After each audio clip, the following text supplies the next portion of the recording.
Somos Lua Rodríguez e Ariadna Troncoso Camba. e hoxe vimos falar sobre un persoaxe galego, Ramón Otero Pedrallo, o cal naceu o 5 de marzo de 1888. Foi un dos humanistas galegos máis representativos do século XX, catedrático de xeografía, investigador e literario, o cal preocupouse pola paisaxe da súa rexión, de Galicia.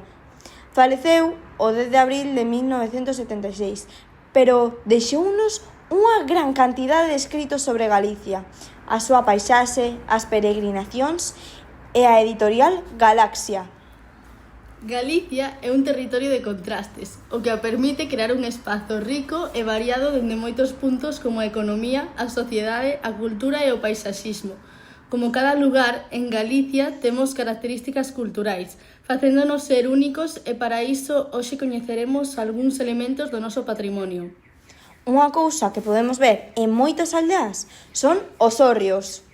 Isto fai referencia ao rural tradicional de Galicia.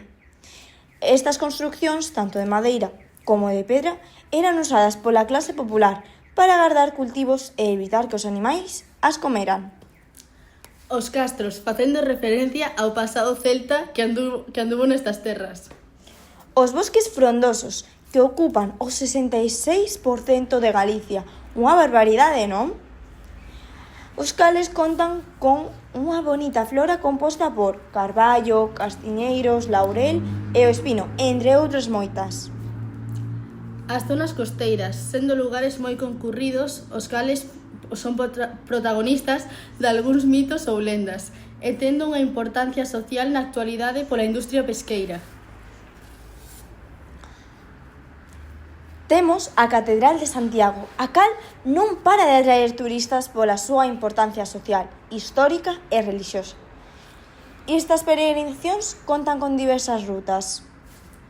A Ribeira Sacra, unha rexión galega destacada pola súa paisaxe fluvial, viñedos en terrazas e monasterios medievais, facéndonos lembrar a súa importancia coa vendima de cada ano e mostrándonos a súa beleza cultural, histórica e gastronómica e natural.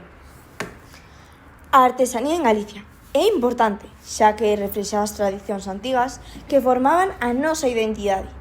Caracterízase pola relación co entorno natural.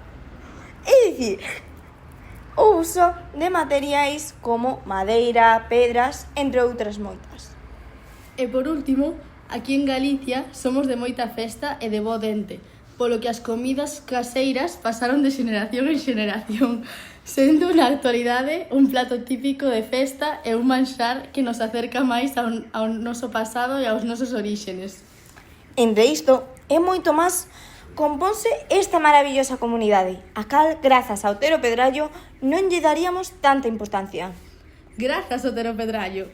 Agora é noso turno para ensinar Galicia e demostrar que é unha gran comunidade.